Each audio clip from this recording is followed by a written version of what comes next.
Let's settle this war in the old manner. Your best fighter against my bet. Boagrius!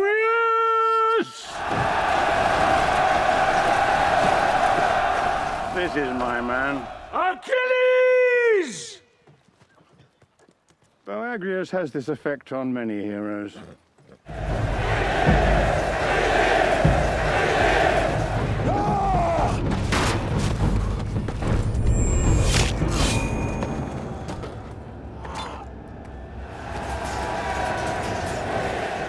Is there no one else? The sun rages upon the sand as a horde of men in Spartan armor march towards the enemy, the Thessalians. The two kings stand against each other. An offer is made, your best man against my own. Your best fighter against my best. If mine wins, you can keep your throne. The stakes are high, and so is the reward. You can end this war with a swing of your sword. We need him, my king. And thus starts the duel between Boagrius, the dreadful giant, and Achilles, the greatest Greek warrior to ever live. The men stand against each other in a war they haven't started, but still they fight, for honor, for glory. For Achilles, fame drives him when he charges towards the giant Boagrius. Many men would surrender just looking at their menacing adversary. But people say that Achilles isn't a man, he is a god. Dodging his spears, he advances towards the brute. With one swift strike, he stabs the giant in his neck, ending his life. The soldiers chant Achilles' name. Many lives were saved when Achilles gambled his own for nothing but glory. He looks at the Thessalian soldiers and demands a worthy opponent. Is there no one else? But none may dare challenge the greatest warrior ever seen, Achilles, son of Peleus. Achilles, son of Peleus. The Greek army might be under the command of the king, but the enemies truly fear Achilles. While one war ends in a single strike, another begins with a single choice.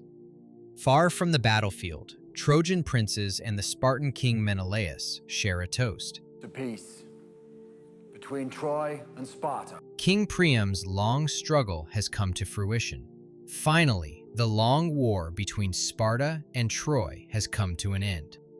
But Prince Paris is young and ambitious. Queen Helen's beauty has made him a fool. Duty is traded for desire. The night is perfect. Helen and Paris are in each other's arms. She's worth the annihilation of all of Troy.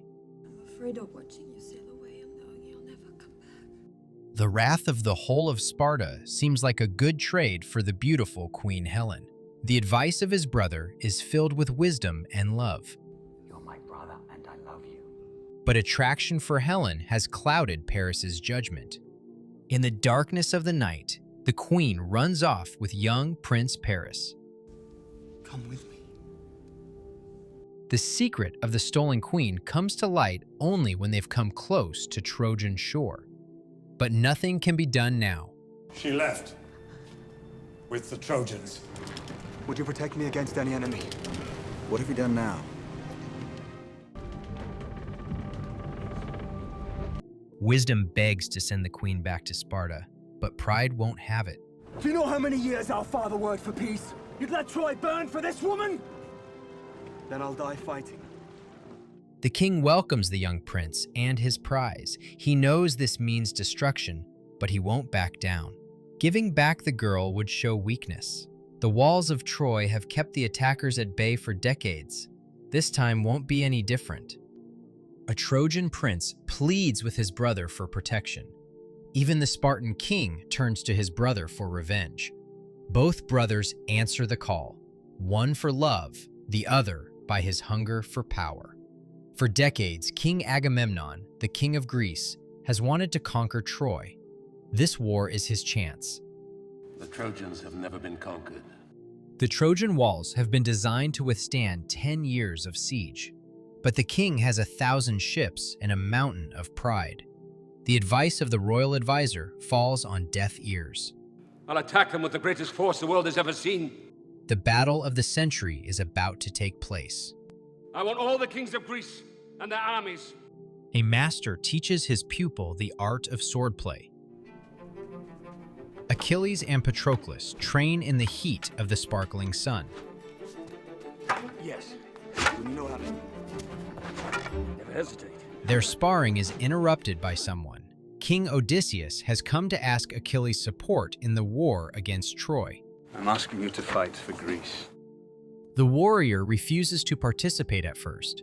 This is a war for an old man who couldn't keep his own wife. A man who couldn't hold on to his wife, what business is that of mine? There is no honor, but the desire for legacy is too much. This war will never be forgotten, nor the heroes that fight in it.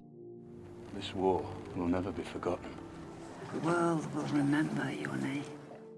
Thousands of ships set sail for Troy. Even the vast blue water seems small when put against 1,000 battleships. These ships hold Greece's full arsenal, including the mightiest warriors and generals. Truly, this fleet is unlike anything the world has ever seen. The bells announce the Greek ships reaching the beaches of Troy. The archers take their positions. The soldiers pick up their swords. There was no way the Greeks were getting through their walls. Out of the first ship comes Achilles, looking to seek immortality in the memory of men. He charges the beach with no more than 50 men.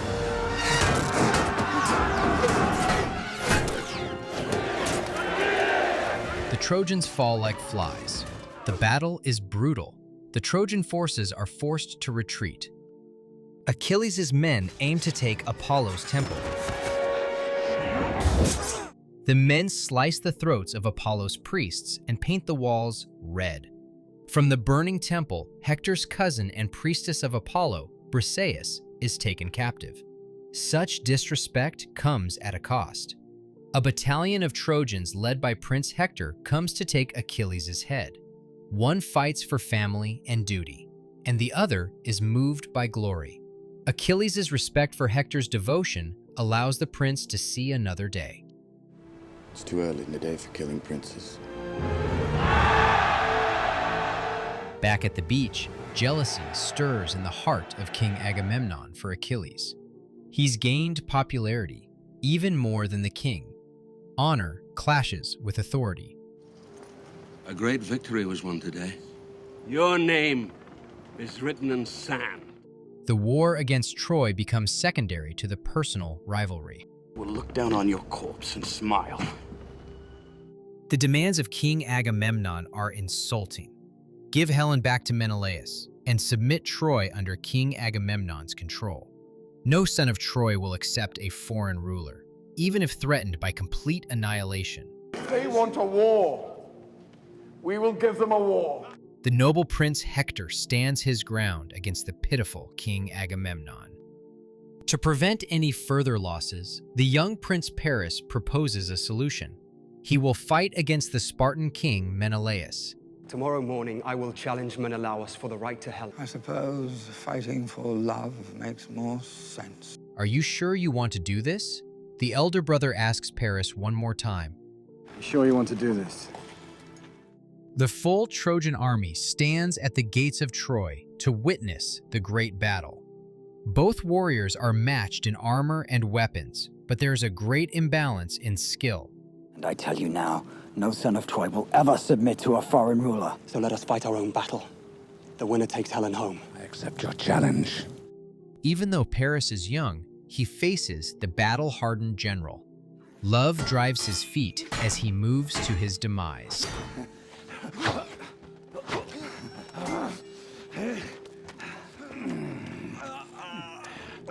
The young Prince Paris collapses against the precise blows of the seasoned adversary. Blood drips from his wounds as he crawls back to his brother in desperation. Hector won't let his brother die like this. What you left me for? You coward! Fight me! The Trojans have violated the agreement. Fight! The fight is over. Fight is not over. He takes his sword and fells Menelaus. The Spartan general is no more. Rage fills King Agamemnon's heart. His armies charge the walls,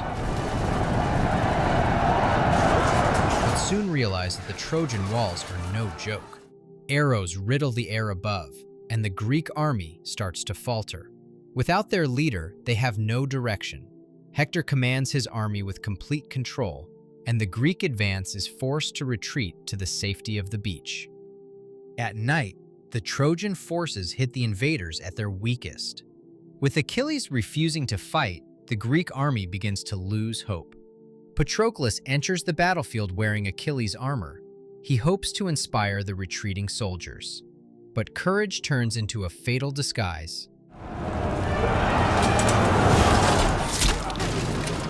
Prince Hector faces the imposter. Thinking it's Achilles, he slices his throat. Pride turns to horror. The helmet comes off, revealing a sad truth. A young boy was killed. The death of his cousin breaks Achilles' heart, and the strongest warrior turns into a merciless monster. There was a mistake. I didn't lead them, my lord. We thought you did. Where? He's dead, my lord. Outside the towering walls of Troy, a challenge echoes. Hector! No father ever had a better son. No one dares intervene in the legendary duel of Hector, the breaker of horses, and Achilles. Both are considered to be the best at the art of war. Both are fighting for family and honor. Both warriors are battle-hardened and have killed many men in their wake. Finally, Achilles has found his match. They both move in supreme form and strength, matching in their skills and force. The swords clash fiercely. Fury and discipline come to arms. Death circles around them, waiting for its next victim. The battle is legendary. But the human body has its limits. A father, wife, and brother stand at the city walls as they suffer an inevitable loss. Achilles lands the final blow, killing Hector for murdering his cousin. The whole of Troy watches in horror as Achilles drags the lifeless body of Hector behind his chariot. Even though he's taken his revenge, it doesn't feel good. Achilles feels empty inside. In another life, they might have fought side by side. At night, a desperate father risks everything to get to his son. Inside Achilles' camp, the Trojan king Priam begs in front of his son's killer. "Please, give me my son's body so I can give him a proper burial." Give him back to me. The old king kneels and kisses the hands that killed his son. "I have endured what no man should endure. I have kissed the hands of the man who killed my child." I kiss the hands of the man who killed my son. At that moment, war pauses. Hatred turns into sympathy. Achilles freezes. For the first time, he sees not an enemy, but a father. He sees his own father in the trembling hands before him. Outside the tent, a body once humiliated gets dignity at last. A black cloth hides the scars of battle. No guards intervene. No swords rise. No one will stop you. You have my word. This moment redefines strength. Killing isn't without consequences. The weight of grief is too much. Real strength shows compassion and mercy. For 12 days, no soldier will advance towards the city gates. The funeral would be without any interruptions. Hector is dead. Achilles is grieving. And still, the city stands. The writer tells an unbelievable story. All of the Greek army has fled due to the plague and has left a large wooden horse behind. The priests declare this as the wrath of the sun god Apollo. The desecration of his temple wasn't a wise move. Now they've left a colossal horse as an offering. Desecrated the temple of Apollo. Still believing in the gods, the old king Priam orders the horse to be carried to the temple inside the city gates. A symbol of humility, and the consequences of challenging the gods. Don't do this. Burn it. Wiser counsel begs to be heard, but authority overrules caution. I think we should burn it. Burn it, my prince. It's a gift to the gods. Finally, the war is over. The gods are on their side. At last, the people of Troy can sleep peacefully. Celebrations are everywhere. Music and feasts blind the suspicious eyes of the people of Troy. In the heart of the wooden horse lie armed soldiers. They come out of the giant horse, silent as the night. They move as if they were ghosts. The gates of Troy open, and an army enters the city as if it's their own. Screams from above and beyond. Men, women, and children are murdered. There is no mercy. Fire burns down the houses of innocent families. No one to save them. No one to hear their prayers. The night is filled with screams instead of silence. Troy has been breached, not by strength, but by intellect. The temple breaks. The castle walls provide no protection. Royal blood spills across the palace floor. King Priam is struck down by Agamemnon at the altar, an old man murdered in his own sanctuary. There is no honor. A stab in the back is how his life ends. Amidst the chaos, Achilles looks for his heart, Briseis. The fight isn't for grandeur, but for love. Narrow corridors seem endless as he searches for her. As Agamemnon reaches for her, Briseis drives a dagger into his throat. The conqueror falls at the feet of the woman he thought he owned. Achilles holds her in his loving embrace. But fate has its own plan. An arrow pierces the only vulnerable place, Achilles' heel, made famous by legend. Briseis wails. She has lost the love of her life.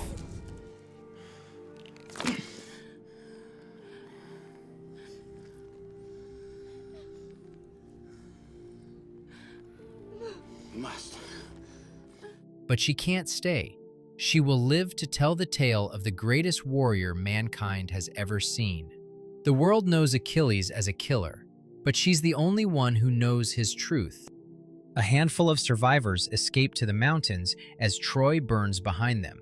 Even though they've lost their home, at least they have their lives. Empires fall. Walls fail. Heroes die chasing immortality. Yet one thing remains: stories and legends of the past. The burning remains of Troy hold a great paradox. Without death, legacy has no meaning. Without love, there is no loss. Men start their own downfall. Desire starts wars. Ego fuels them, and death ends them. In the end, no one truly wins. Greece lost its best warriors. Mothers lost their sons. Children lost their fathers. But still, names survive. For thousands of years, people will remember the lives lost for love and pride, a fearless fighter, the noble defender, the desperate cry of an old father, and the sad story of loss. Stones may break and fall, but memories remain. And in the heart of it all lies immortality.